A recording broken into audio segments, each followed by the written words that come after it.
Before we get started, we got an exciting announcement here. Oh yeah, we do. Enemies of Self, the graphic novel for Shad, okay, over $500,000 have been funded. And because some people have been saying, you know, I'm waiting for a paycheck, I need a bit more time, it's being extended for another 2 weeks. Go get it. It is an amazing quality. I have helped work on it doing the leather-bound versions. I'm really excited for that. And the art is actually amazing. Like, seriously, if you want to support this channel and Shad's work, 100% go there.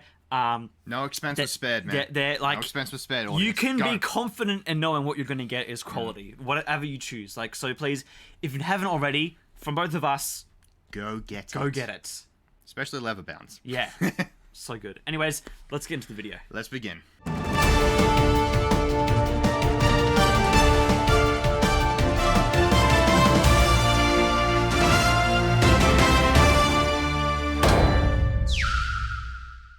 Welcome back to The Watch, and we have returned with more Rings of Power articles for you all. You thought it was over? Season 1's finished? We're not done yet, and neither are the showrunners. No, they just can't stop talking, unfortunately.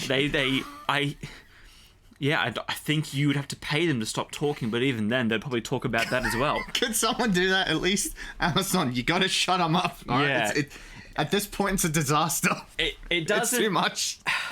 And they've talked so much through this whole marketing campaign that they just dig themselves into a hole of like, yeah, we're not disrespecting Tolkien. Tolkien never said that. We're being accurate. Oh, because you... Like... You see, they really like diving in their own poop, all right? It's been... But they don't realise it, they just think it's water. Yes. And so we've got this wonderful new article coming out straight from them. People interviewed them saying, you know what?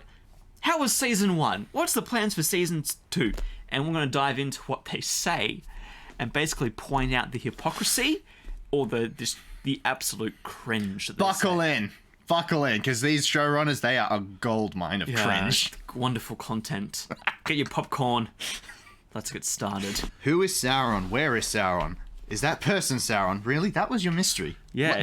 That was maybe that's why the show turned out so bad. That was the mystery of Season 1. Basically, they said, you know, Sauron was a big secret. Why? Why?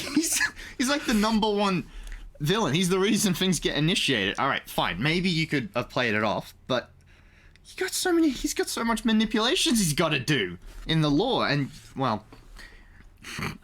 It's just funny, like, J.D. Payne and Patrick McKay... They are special. ...spoke, walking through the season's worth of clues, revealing Halbrand was never actually hiding who he was. Yeah, we knew this in episode 1. Yeah, the first time we saw him. Looks can be deceiving! Well, they mentioned it in the article.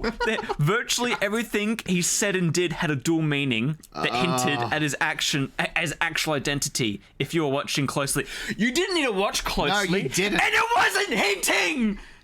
It was more like a sledgehammer to the face. Yeah, it was like, hey, looks can be deceiving. Bang. I'm known by many names. And I'm not Halbrand. Oh, yes. Oh, my goodness. I'm a good guy, I swear. I'm a good guy. I've done some bad things in the past, Galadriel.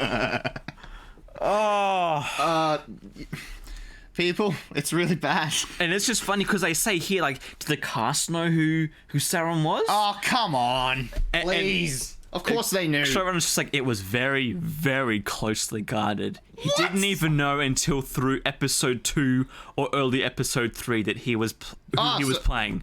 What? We kept that guarded. So that's why it was a bit odd to see it happen, huh? Okay.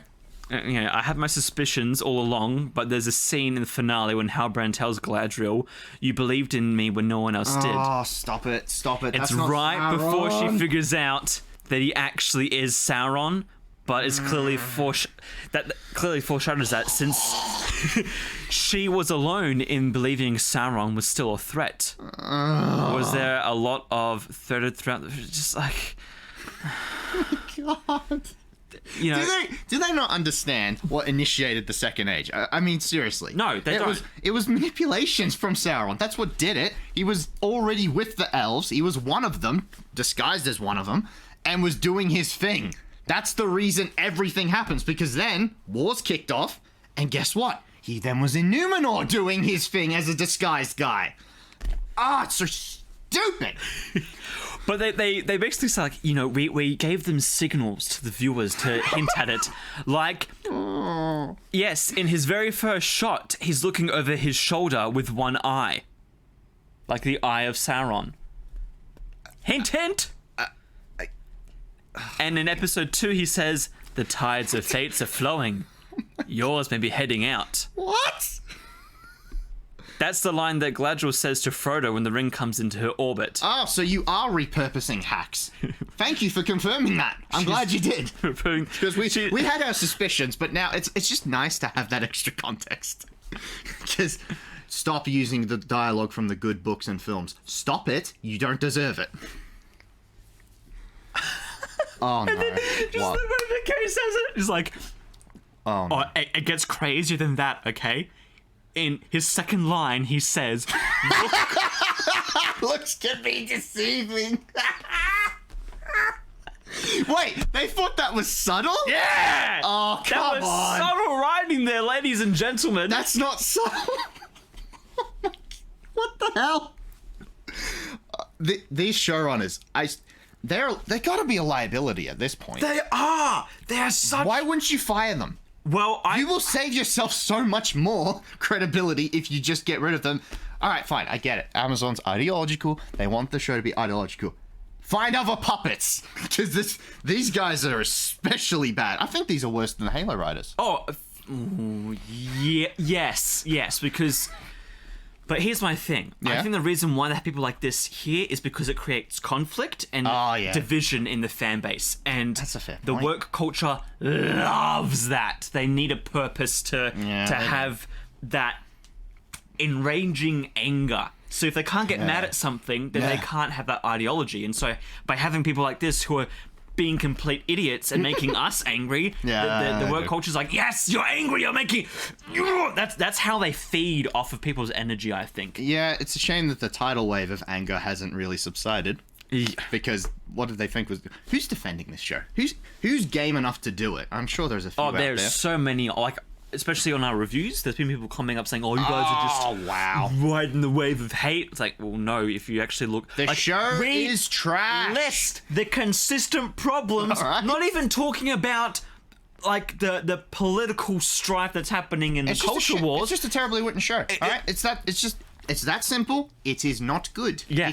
The characters are awful. But despite people will still defend it and say it wasn't that bad. It was. The fact that you say it wasn't that bad implies it was still bad, just not as bad as you presumed it to be. You see, at that point, I'd like to take these people and say, okay, what's the bottom thing for you? When does it get so bad and so stupid that you're actually willing to say, all right, this is terrible? What is their line? Because for me, this show had it in the opening lines of the whole, a rock looks down because it sinks and a boat looks up. Like, do you know what? That analogy was awful. Since when does a boat look up? When does it look up? Don't know. Rocks can't look down because they don't have a face to look at. Nathan. My goodness. Nathan. In this Middle Earth, rocks have eyeballs. Okay? Are rocks And they have sentient eyelids. beings like the trees? Yes, they are sentient beings, apparently. Because the trees, that's another law issue as well, where they chopped down all those trees, and elves apparently were fine with chopping down certain trees, but then Legolas had to chop down one tree in prison, and he's like, I can't. Trees have souls. That was All right. I don't know what to even say with that moment, because that moment was just so beyond stupid, and they really wanted it to be poignant. Oh, they did. They love it. I feel like these writers are just filleting themselves. I can see them now. They're just sipping their wine or whatever they drink and just go, yeah, we're awesome. We're the best writers that has ever existed. We've written the novel that Tolkien never wrote. And you can see here... Actually, you wrote the novel he never would write. True. But you can see here in the notes, the way that they present their ideas, which we obviously saw was obvious, just poor writing. They're so proud of themselves. Like, he says, I'm sorry about your brother, quote. Like, he's the guy who effectively killed a brother. So there's a real pathos that's happening there, where is he genuinely apologizing? Is he messing with her? We designed every moment so you can be, is it a thing that he's like saying because it's true? or is he like role like? He wants her to be his waifu. All right. Yeah, He wants a bride. He wants a queen. That's it. That's the interpretation. Yeah. You didn't succeed. That's the only thing that you can draw out of that moment. He just. All right. So that point that they made there. Yeah. It's a deflection from the fact that Sauron did kill her brother. Yeah. That is all it is. Yeah. It's nothing more. Yeah. But they're trying to be like, oh, look, it's open to interpretation. How? How is it open? It's just, Payne, McKay, you two are special, all right? You're very intelligent in your terribleness. They can't write a mysterious character or someone who knows how to manipulate people because they themselves can't do that. No, they can't. They can't even convince us to watch the show. No. If we were not being... Well, I mean, you watched it without being paid, but if I had not been given this role of watching this media and reviewing it, I wouldn't have given it more than 15 minutes because of how awful the dialogue was. The only reason I watched it, because I'm a Lord of the Rings fan, and I had to see how they were going to ruin it. And it was the same thing with Halo. I'm a big Halo guy. That's why I watched that, and... person who made me watch that, I hate you. Anyways, they go on to say that in the final episode, we see the creation of the 3 rings Sauron would later use to try and control the elves. They're making them out of Mithril and using the most powerful forge ever built. But it keeps backfiring. Yeah, that was odd. Halbrand/Sauron proposes they stop trying to force the elements together. Oh, yeah. And instead let them mingle and draw together on their own. They listen to some random guy from their perspective. Is this a metaphor for what he's doing to the very societies and tribes in Middle-earth? What? Stop talking. Okay, for starters, I didn't even know they're using the big powerful forge in the show. Me and Shad assumed it's just a regular forge. There was nothing implying that this was a thing that they built with the dwarves. We just thought it was in his workshop. Like, they're now admitting, oh, yeah, that was the big forge. But was it really? Was it really? Well, they did overlook it. I mean, it was... One minute it's like, oh, we gotta build a forge. Next minute, oh, look, it's a tower. Yeah. What? I thought there was a forge we were supposed to be building. The most powerful forge was the most underwhelming thing. We started, like, the forge itself was, what, maybe as big as, like, between us two? Wasn't that big of a forge. Yeah, and you have a whole tower. You have a whole tower, and this you did nothing. Forge goes into this little... And secondly, when they do actually make the rings, it is the most underwhelming jewelry session I've ever seen in my life. Watching my sister make earrings was more entertaining and epic because of how careful you gotta be in person. Like, I just... it's pretty ridiculous. There's a lot more to it than that. I just don't understand. Alright, out of all the rings they could have picked, though, they picked the 3 that Sauron had no influence over. Yeah, and didn't they do those 3 last? Yeah. The elven rings were the ones that were never touched. Yeah. They were the actually served their purpose. It was the dwarven and the 9 ones that ended up... Yeah. These guys have no... And I'm actually, at this point, I'm not even convinced that they've read them. Maybe they've skimmed them, but... I reckon they just got people telling them. So, like, people, they get lore dumps by people they hire for a day, and then they fire them. Oh, and we've seen who they've hired, by the way. They're great as well. They look like experts, that's for sure. But I don't know how they can say with a straight face that the Mithril wasn't combining, and so they had to stop trying to force the elements together. Yeah, but... How does that... What did they do differently to not make them force together? I have... that's the thing. It goes beyond... It's the whole... Mithril is beyond just even what it was before. It was just supposed to be a powerful... metal ore of some sort. Metal, okay. That you can forge into stuff. But now they're... If it's supposed to be, like... If it was just, like, in the lore, how it was, then it could have been merged with anything. It really wouldn't have mattered. So I don't even get why it's such a big deal for them to try and force it together. But then again, these writers think that... we'll just get to the rest of this article, because there's gold here, right, people? We gotta keep going. These metaphors are actually mind-numbing. The fact that they are trying to deflect criticism by saying, no, the stupid things in the show are meant to be metaphors for the characters. And you can tell, like, in the metaphor in the show, the rock and boat example is just an example of, like, you don't understand metaphors because it doesn't even make sense. No, it doesn't. So here they say he's trying to conquer and force people forever, but being with the elves and watching how they do things and watching what's effective, he sees another path and offers that up. and that becomes the key that unlocks the entire thing. I would go further, and here's where I think we can tip our hats off to one of the writers who Jennifer Hutchinson. By the way, great job on Breaking Bad. What happened? What was this crap? So the title of the episode is Alloyed, and there's a rich metaphor there of things that don't belong together being coaxed together and complementing one another and balancing one another. That's very much what's going on emotionally with Galadriel and Sauron. That's his pitch. Oh, so you were shipping them. If you and me do this together, you balance my dark side, and I'll give you the power that nobody wants to give you. He's pitching an alloy to her.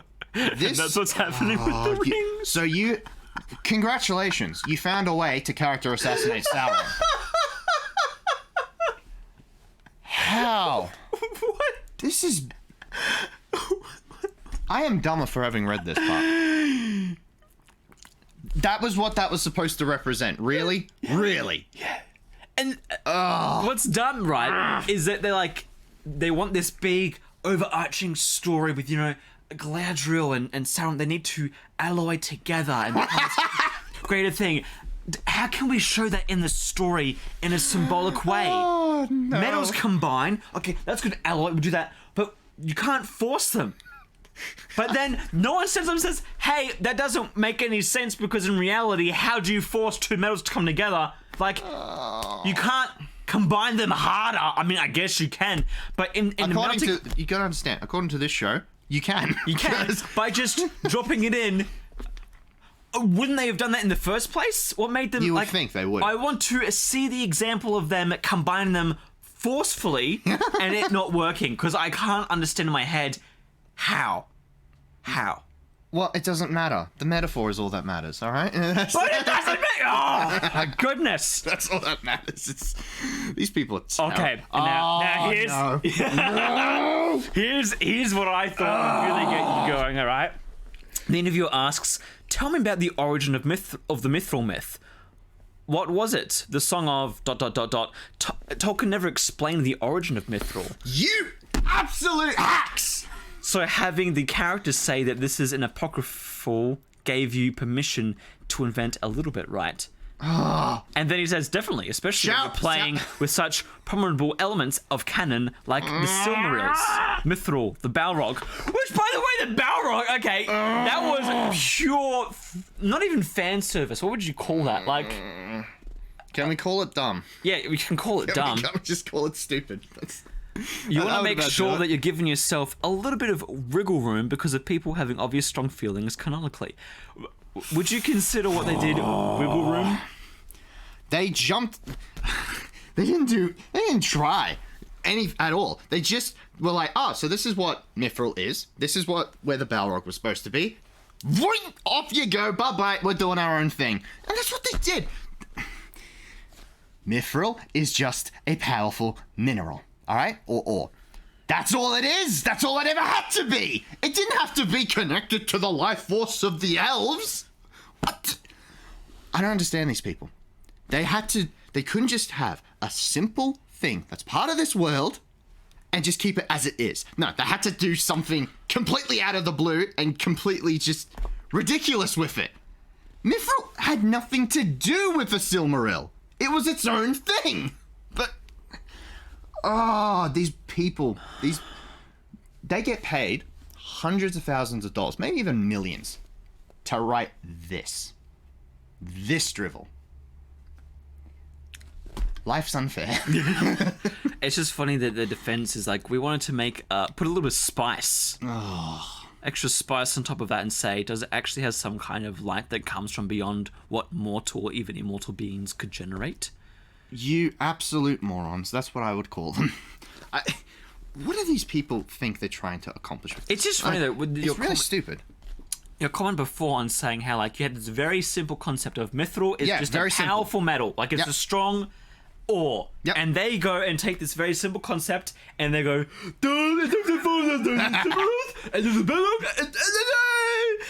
They overcomplicated it. You didn't need to make like that wasn't, and it frustrates me because in other times they're like, necessary. we need to make Lord of the Rings a bit more simple, a bit more for the everyday person because this is a show for the modern audience, and then they grab a simple concept that the audience would understand and go Ethel, and then dumb it up so much. You would think the thing that I just don't understand with them, it feels like they were writing for people that spend most of the times on their phones. Yeah. Because they repeat the same stuff in those scenes over and over again.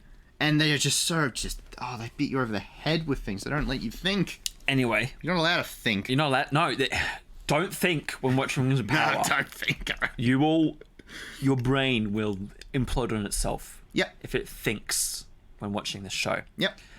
Anyways, McKay then continues... Rings and a nuclear bomb in Middle-earth. Come on! It changes everything. Everyone needs a ring. Everyone wants a ring. No, that's not how it worked. They become the ways that these different cultures are subdued. It creates immortality. Sauron's ring creates the entire mythos. Everything is different from here.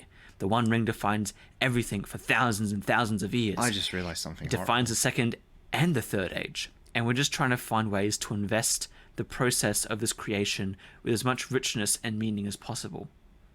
If you do the One Ring, if you even try, we will burn you. with these reviews, we will burn you. You are... How dare you try and bring up the One Ring? You do not deserve that concept. You don't even deserve these rings. And they are not nuclear weapons. All they were... Oh... What were they?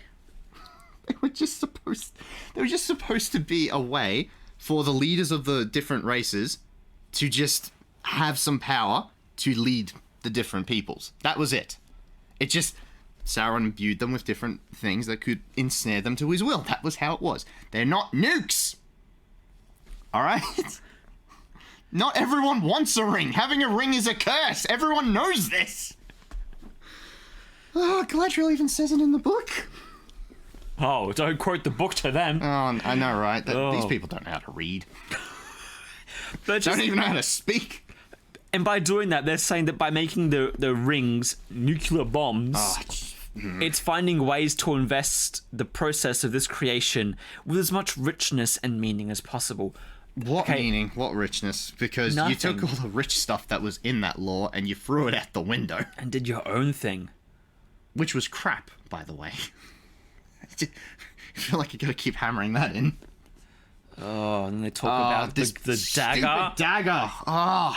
There's an emotional grounding we're looking for too. Really? Galadriel's brother's dagger is a symbol of her arc in season 1.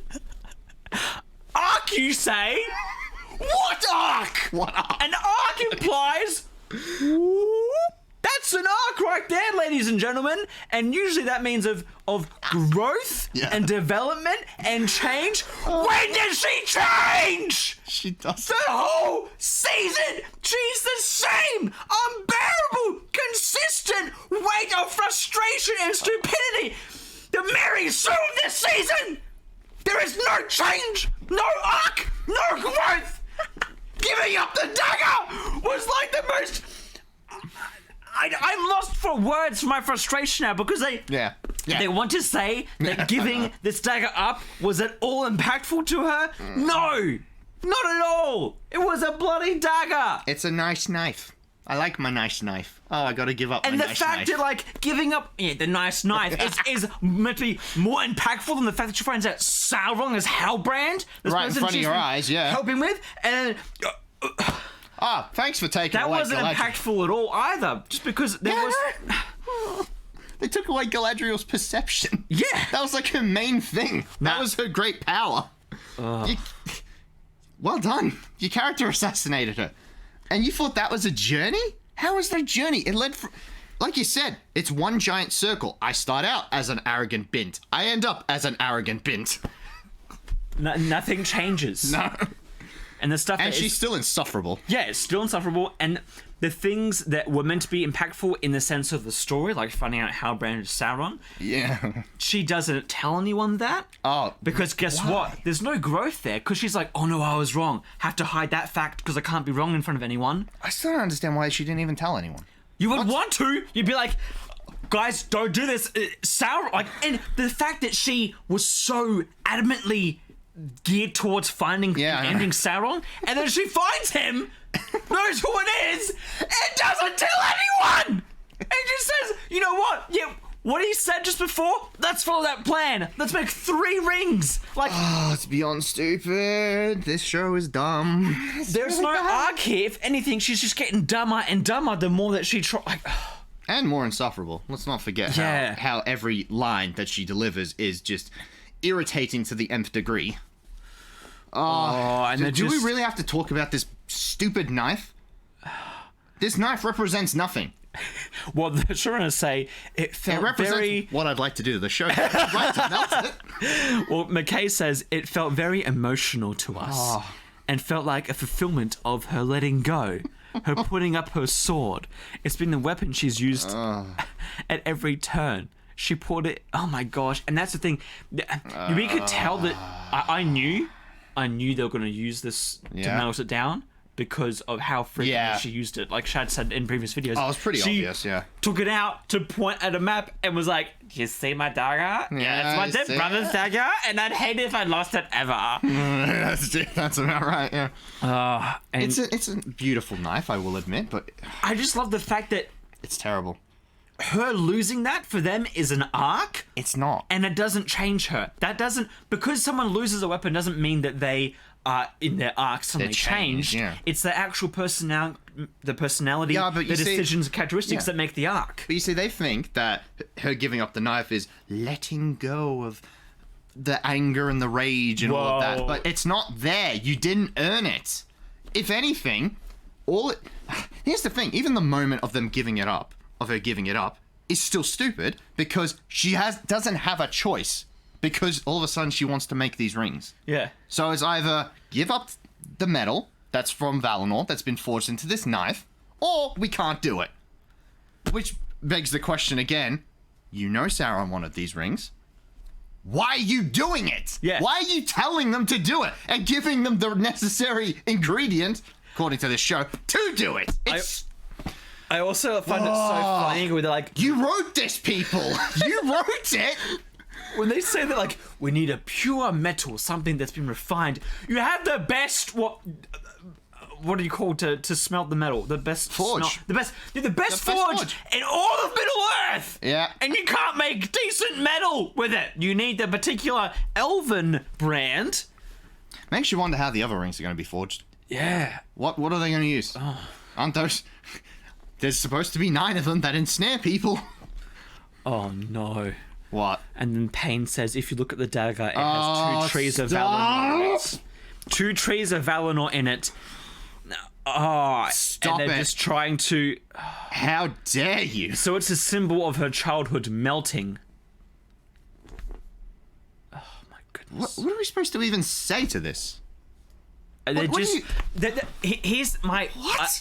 I am amazed they put so much thought and effort into these metaphors of the show without actually considering whether any of it would be reasonable to do. Like they put more effort into figuring out how can we have this story be within a story with all these metaphors than actually looking at maybe it's weird when Durin says give it to me raw. That doesn't sound very...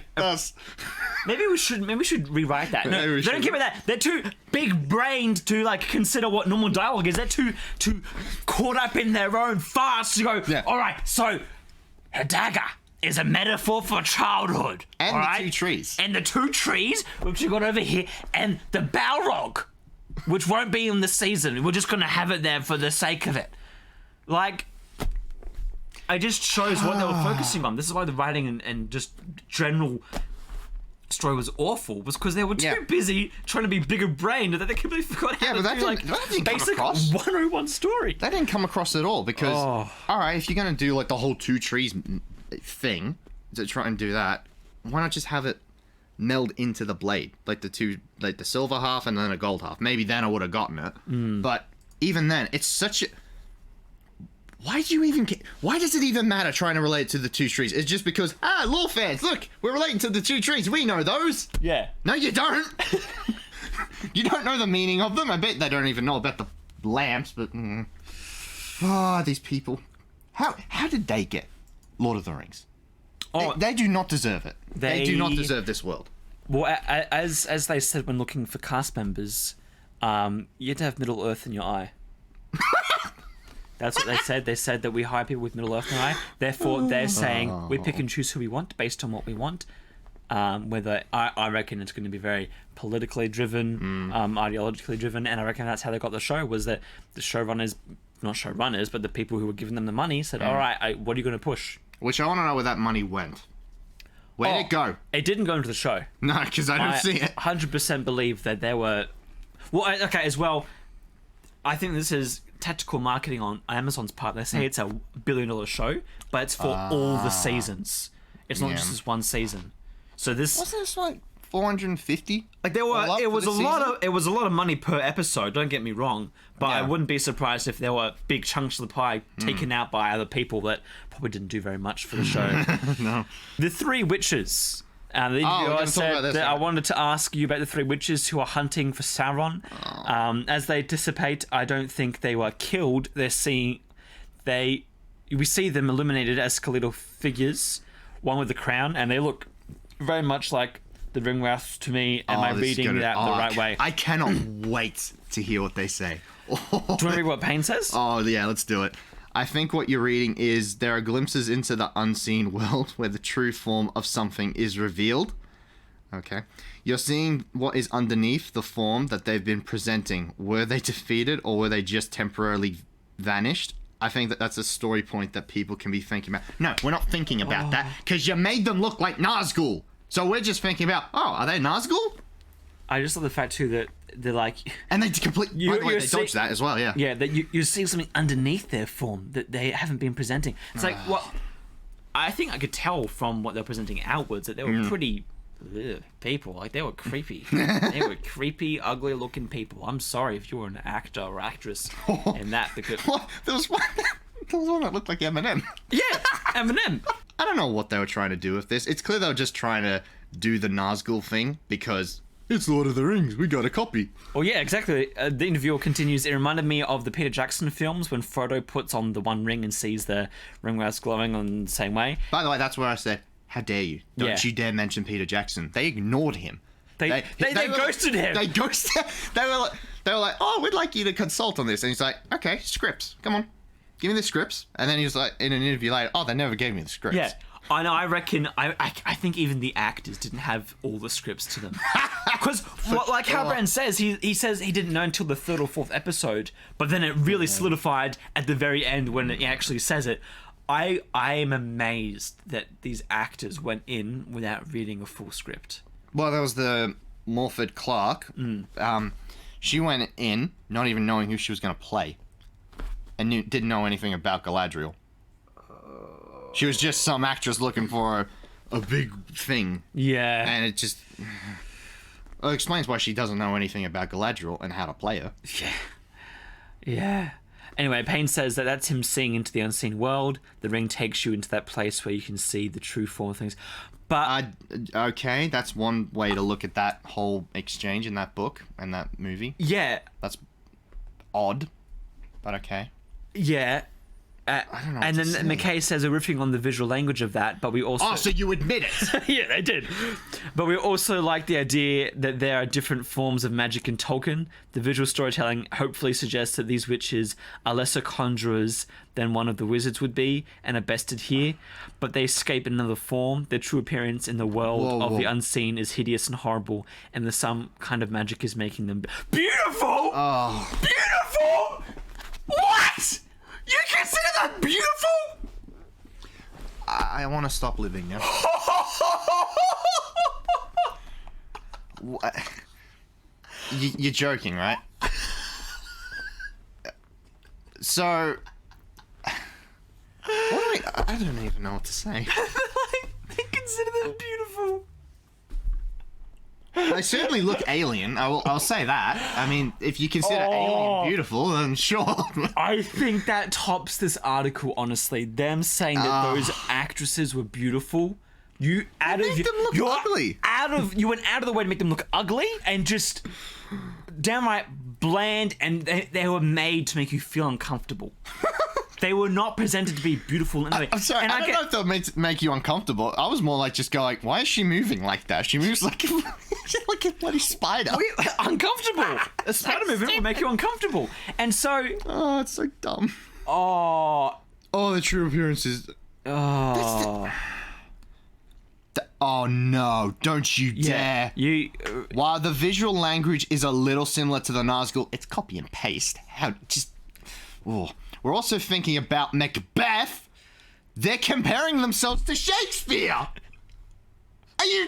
Okay, these writers, they must be taking... They're taking the piss. They have to be taking the piss. This can't be real. And we're thinking about the old crones and the free witches and just trying to come up with something strange and weird.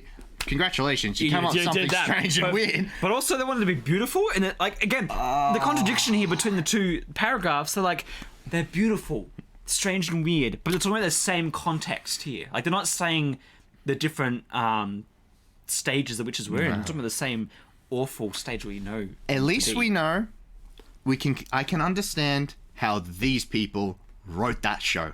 I get it now. It makes sense. Because they can't even get their words correct. Where was I? We know they come from Rune, and we know they're about magic cults and Rune. Okay, that's one way to simplify that. Which is one of the things Tolkien writes about. Oh, they're like, hey, stop. He writes about this. Okay, don't call us out. Because Tolkien wrote about this. Again, that's them trying to deflect. Yeah, it is. Defend themselves and be like, nah, Tolkien wrote about this. I can't believe I'm sorry, I'm all the way back up. They compared it to Macbeth. They are not that good, all right? No. They are... So it's bad enough to compare yourself to Tolkien, all right? That's one thing. To compare yourself to Shakespeare is just something... These writers have an ego that goes... Beyond. I don't think their big brains can fit through any door at this point. No. Because, wow. We're like Shakespeare. Wow. Then the interviewer continues by saying... The stranger, okay? Yeah, Gandalf. You didn't explicitly name the stranger, but I feel like you give us all the information we need to know who he is.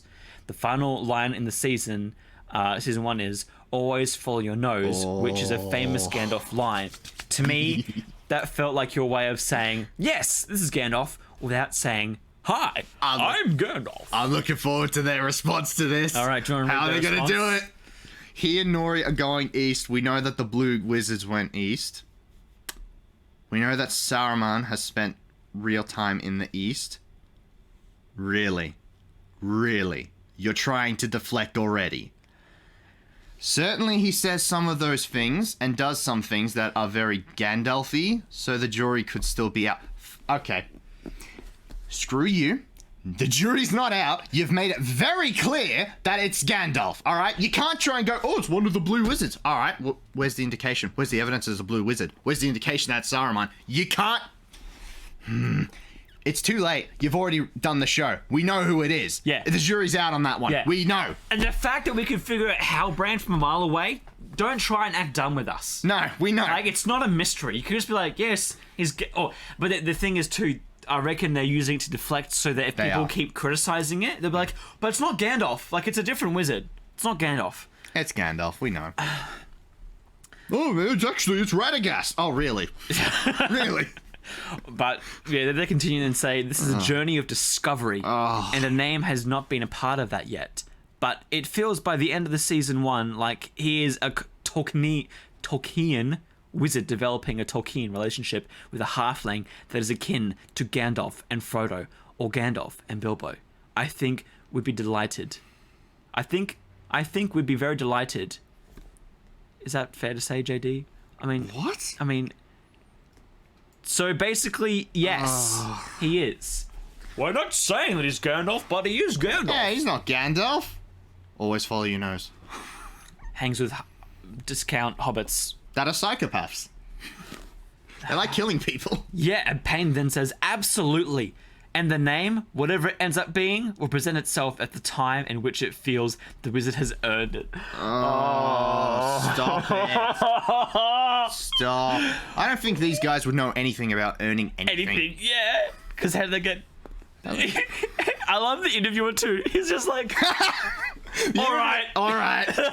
All right, then. Sure. Can we get out of here now? I'm sick of talking to you, ladies. Okay, sorry. The McKay finishes. But it's not a mystery so much as it's a journey and self-discovery. Self-discovery? What are you talking about? And the name felt unimportant at this time. That's it. We're not saying anything. Okay, yeah. So it's Gandalf. It's Gandalf. They're saying that's all we're saying. It's all but confirmed. It is confirmed. Well, the fact is them saying that like it's a wizard who hangs with hobbits. Not confirming Gandalf. Okay, that's it. We're not saying any more. You just said, it's Gandalf. Yeah, and that's the thing. This interviewer, I'm actually kind of impressed with them. They're trying to push through. Yeah, they're trying to get to points here, like, okay, it's not really working. Please just answer this after the end of the season. And they're like, and then they just present a garbled nonsense of words and just hoping. Oh no. Oh. Reading the room. Okay. That's the next subheading. And so this is, I think, this is the last section of the interview. Reading the room. I wish they would have read the room. Well, and cancelled the show. Anyway, the interviewer starts by saying, we've talked so much about the creative element and the storytelling and narrative, but there's a lot of attention on this show. No, there isn't. I mean, there is, but there's no good attention. No, you're not getting any acclaim for this piece of garbage. It's a big show, a big flop. It's an important show for Amazon. Oh, that's true. I hope. Yeah, okay. Oh, no. He's like, what do you mean? See, it says here laughs. It should be laughs uncomfortably. Oh, yeah, it should. And then the interviewer continues, now that you have a viewer data for a complete season, how do you track success? Are you seeing ratings? Are you looking at reactions online? What were you able to learn from the audience's reaction that you found useful? There's a lot of ways to answer that question. I'd say you would probably have to ask Amazon what success looked like for them in terms of the business standpoint of things. Oh, so Amazon knows, but you don't. Really. They have a very complex way that they measure how viewership impacts the platform and what their goals are and all those things. Oh, wow. So we're going to have to break this one paragraph down. It's not hard to measure viewership impacts because it just depends how many people are watching and retention data. Like, those are the two things. Guess what? We work on YouTube. Two things we look at is viewership and retention data to know if the video has been successful or not. It's pretty basic. And what they're saying here, though, is that stuff isn't important to Amazon because they have a bigger message than that. It isn't so much because they've got money to burn. Okay, I guess they do. They have money to burn, and so their success may not be on how widely accepted the show is or how awfully it's criticized. None of that stuff matters. It doesn't matter how well it does for Prime Video. Yeah. I think it is a much bigger woke ideological master plan with that. Like, they're probably just saying it doesn't matter if the show does good or bad because we just want to ruin people's. Here's the funny thing, though. People's legacy. They say that. Amazon probably has a very different view on that, though. Yeah. They're probably like, no, we sunk a lot of money into this thing. Yeah. We need something. Yeah. And we haven't gotten that much. So it's very funny to me that these showrunners have just dodged that question. They do not want to talk about it. Because here's the thing, going off online reactions, very interesting that they skim past that little thing. Because the online reactions have not been positive. No. Vast majority of people have had it up to here with Rings of Power. The marketing was like one thing, and when the show came out, blew up even more. So we see you for what you are. Stop. You can't hide it. No, you can't. He continues and says we receive notes from notes. Notes. Notes. Well, you didn't listen to them. No, but no, we receive notes from people that say, hey, I got together and watched this with my family and we haven't had a reason to get together for a while, but this brought us together on a Friday night. And then they say we were talking about it for hours afterwards. Yeah, we were! We were like 5-hour-long streams of talking about how awful this show was. Okay, first of all, point out, receiving notes from people, you mean messages, comments, notes? What are notes? And just say we got together to watch this. The reason they haven't had like a chance to go with their family to get together? Oh, no. Since when? Why would Rings of Power ever bring families together? Oh, it does. Ripping into it. Yeah. The thing that gets me, though, is they said, out of all the words they could have said, they were like, notes, what, little what people deliver Yeah, like, a little sticky post-it note. sticky Like, notes to thank you, Jay. I'm so glad that you brought my family together. I haven't seen Grandma in months, but Rings of Power really brought us together. Oh no! Oh, unbelievable. It does bring people together, but not in the way you think. Yeah, they say it's a thing that brings people together, whether it's families or friends or groups of people who like Tolkien or who like fantasy or who just like TV in general. There were moments people found very emotional that moves them in a way. What? Or lines that they found meaning in, and each of those things was immensely gratifying. These people have the ego. And I don't think I've ever seen writers this arrogant before. And here's that are so untalented. Yeah, here's the thing too: the fact that they don't. Like, they say all these great things on the show, like, the impact that was made on these people. Yeah. And it's really gratifying for me to know that my show did that. I'm so glad that there are people who liked what I wrote. They really think that they have brought people together and that they've made something as good as the Jackson films. That's what they think. Yeah. They did. They made something worse than the Hobbit movies, all right? The Hobbit is now amazing compared to this. Compared to this. And the Hobbit's got a lot of problems. It goes beyond just, I don't even know. Arrogance just feels like too small of a word now. We need to increase our vocab to just measure the quantity of arrogance, smugness. Just again, my words are just limiting Stupidity. myself on just how shocking. I don't understand these people. It shouldn't be possible to be this. I don't even. Yeah. Anyways, they continue saying, certainly, you look at audiences' responses and you see what characters people love. Well, what character? And what kinds of storytelling moves them, or doesn't. I wouldn't say we're overcorrecting for any of it, but we're certainly listening to people's responses. That basically says, we have an idea of what people think, we don't care, we're moving forward. Yeah, they basically say, we know the comments, we know criticism, but we're not going to do anything about it. Mm-hmm. And then they say, we're in this for the long game. This show is a life project for us. We are married to it, and the bar couldn't possibly higher for what we want to achieve. Our blood, sweat, and tears are going into this every waking moment of our lives.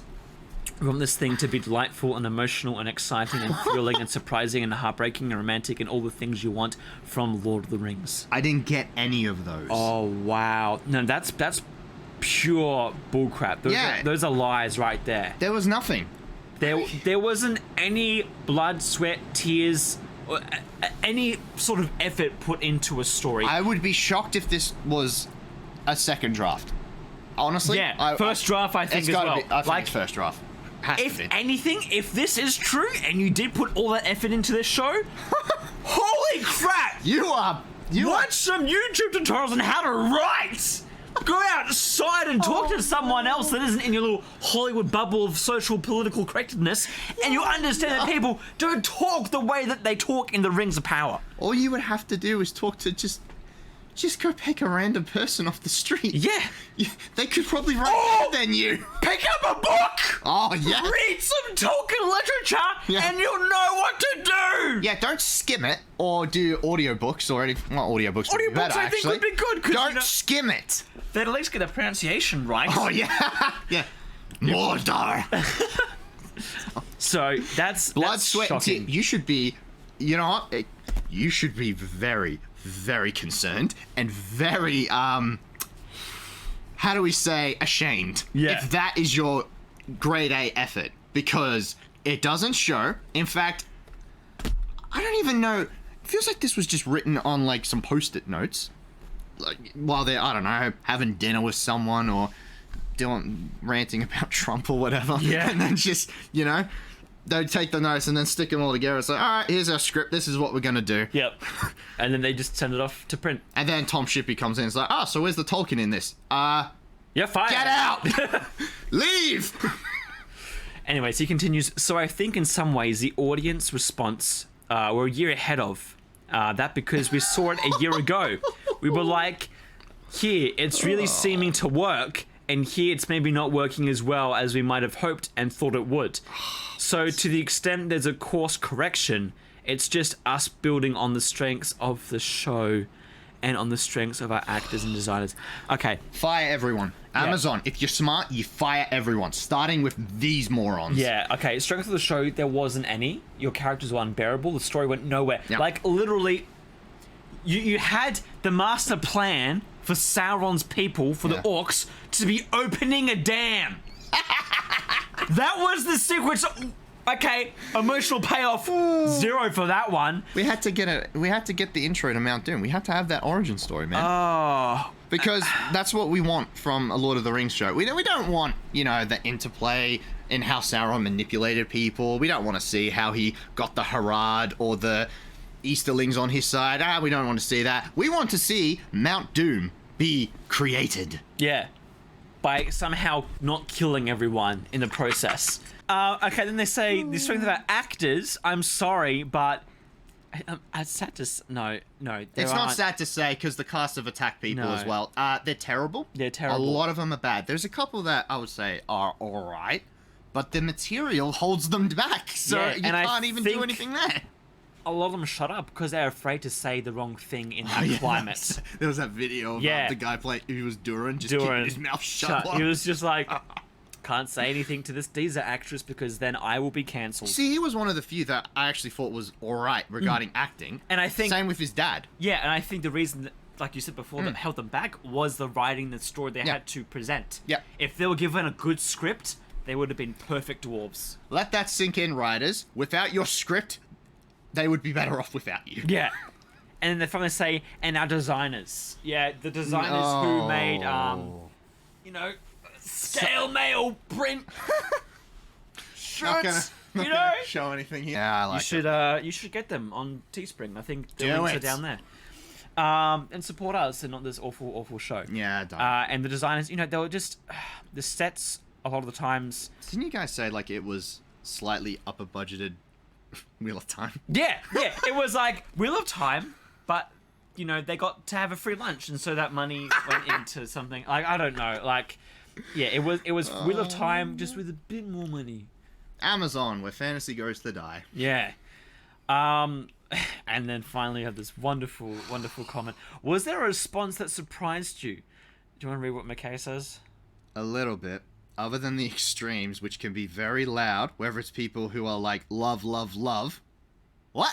There are people who would defend this show like that. Yeah, but is it because they love it? Or is it because they just want to be contrarians or have a political slant? Yeah, political slant, I think, is one of the major things that they or do. People who hate. Generally, when you sift through the noise, I think we feel that people see the same show we do. I'm sorry. No, I don't. I really don't see what you created, because you seem to think that you created something really good. Shakespeare quality with those witches. That's what you thought. You couldn't even get your comparison to Shakespeare right. Yeah, don't. Oh my goodness. And the things we love, they love. No. The vast majority hate what you did and what you love. Those witches are ridiculous. And also, just talking about the show, like... Galadriel's awful. People I've talked to who are neither hate or love, just watched it for the sake of content, they're like, it's a slow burn, not much happens. Bored. It's like there was no passion there, and you're saying that people who either aren't on either extreme, they still love this. They still you either love the show because it just fits so well into your politics, or you hate it because of what it despises and ruins. And there's no in between because there's no substance there. Here's the thing: like the people on that side of the political aisle, the far left, they've been wanting to destroy Tolkien for ages now. And now it looks like they've almost gotten the chance, but I love you, Tolkien fans. You haven't let it. And the things we know, maybe, we got away with it there, we've got to do better next time, where things people called us out on. They didn't say it like that. I added words in to fix it. But so they're trying to say, we'll take the criticism on. We'll try and fix it. We got away with it here, but we've taken note of it. We'll make it better. No, you won't, because you didn't get away with it. We know what you did. And season 2 has already started. It's too late to back out now. Oh, it really and is. The amount of times articles have come out with them saying, we're being true to Tolkien, we're going to have good stories, we're focusing on this and that. And then the next day, a new thing comes out and says, we're reinventing Tolkien for the modern day. I hate we're putting in modern day politics. Like, they lie back and forth. Yeah, they do. Within articles as well here. So, any means of hope I think that they try to present to you is just smoke and mirrors. They're trying to trick you into coming back. That's what it really is. I mean, look, Sauron will be Walter White. Why don't Sauron make him like how he is? Sauron doesn't need to be Walter White. But they're trying to relate to good things to try and trick you. Don't fall for it. We're not getting a more lore accurate version of the Second Age in the second season. We're just going to get more of the same. And this is proof of it. They have not acknowledged a single thing. There's nothing here. They didn't even admit, okay, we skirted around the law. That would have been something they could have said. Yeah. But no admission of guilt, so... And the only things they go deep diving on is their own ideas. Yep. The things with how Mithril came to be, with the dagger, with the rings, with Halbrand, all the stuff that they made up themselves. Yeah. They'll deep dive into that and say, how great it is and how good we are. But when you actually talk about the bigger picture of things, or what Tolkien was like, or what the Second Age actually is according to the dependencies and stuff, or Unfinished Tales, or Silmarillion. yeah, like they shut Which they didn't have access to, as far as I know. And by the way, Amazon, were you that desperate for your Game of Thrones that you used scraps? That's what you used. What a joke. Honestly, I think this show was doomed from the start. Yeah, it was. From the moment they bought the rights. Yeah.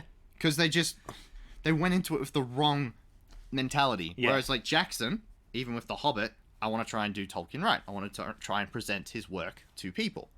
These people were just like, oh, we got a platform. We can use it. Yep, basically. Yeah. And so, look, there'll be a season 2 next. No, I think the year after next. I think it's going to be, yeah. It's going to be a 2024, I think. We'll have Time coming out next year.